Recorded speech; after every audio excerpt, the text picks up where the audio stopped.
Hello everyone, मेरा नाम है अमनप्रीत सिंह चड्ढा और आप मुझको देख रहे हैं KGS engineers AEJ YouTube channel पर।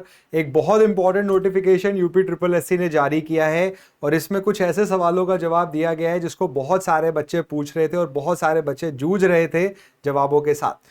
तो बच्चे, सबसे पहले यूपी ट्रिपल एससी ने आपको एक तोहफा ये दे दिया है कि इन्होंने नंबर ऑफ सीट्स को बढ़ाकर अब कर दिया है 4612। तो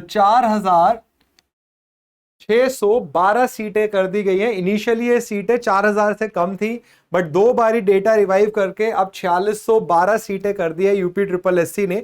तो इसका फायदा ये है कि अब नंबर ऑफ सीट्स बढ़ गई हैं, तो नंबर ऑफ चांसेस भी आपके बढ़ गए, प्रोबेबिलिटी बढ़ गई है सिलेक्शन की। एक सवाल जो बच्चों ने लगातार पिछले कुछ महीनों में पूछा वो ये था कि क्या सर बीटेक का student UP triple SC JEE का एग्जाम दे सकता है? तो यूपी ट्रिपल एससी ने आपकी बात मान ली है, सुन ली है, हामी भर दी है। तो बिल्कुल उन्होंने इस नोटिफिकेशन में बोला है कि अगर आप बीई और बीटेक कर चुके हैं तो आप एलिजिबल हैं इस एग्जाम के लिए। तो बिल्कुल एलिजिबिलिटी आपकी बन चुकी है, तो अब आप बेझिझक तैयारी शुरू कर दीजिए अगर आप एक बीटेक होल्डर हैं। इसके बाद बच्चों अब सवाल आता है कि सर डेट का क्या होगा, कब तक ये डेट जाएगी?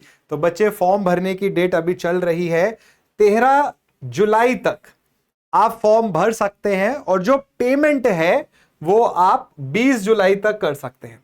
ठीक है, तो फॉर्म भरने के बाद अगला एक हफ्ते के अंदर आपको अपना जो पैसे हैं वो भी फॉर्म के भर देने हैं। तो तीन इंपॉर्टेंट चीजें, सबसे पहले नंबर ऑफ सीट्स बढ़ा दी गई। दूसरी चीज इसमें जो इंपॉर्टेंट उन्होंने कर दी कि बीटेक को अब अलाउ कर दिया है। तीसरी, डेट एक्सटेंड कर दिया। बट एक बहुत इंपॉर्टेंट चीज इसमें यह है कि आपको यूपी पेट का एग्जाम देना होगा। यूपी पेट का एग्जाम 2023 में अगर आपने दिया है तो ही आप इस जेईई एग्जाम में बैठ पाएंगे, अदरवाइज आप नहीं बैठ पाएंगे। इस चीज को भी इन्होंने क्लियरली मेंशन किया है यहां पर। तो एक चीज का जरूर ध्यान रखें। और अगर आपको लगता है कि सर यूपी ट्रिपल एससी की तैयारी कहां से करें, तो बच्चे, हमारे एनरोल बैचेस चल रहे हैं। केजीएस ऐप या वेबसाइट पर आज ही जाएं और एनरोल कर लीजिए बैचेस में, क्योंकि बहुत कुछ सीखना है अभी भी इस एग्जाम को क्रैक करने के लिए। ऐसी और इंपॉर्टेंट और लेटेस्ट इंफॉर्मेशन के लिए चैनल को सब्सक्राइब करिए, वीडियो को लाइक एंड शेयर करिए। Thank you.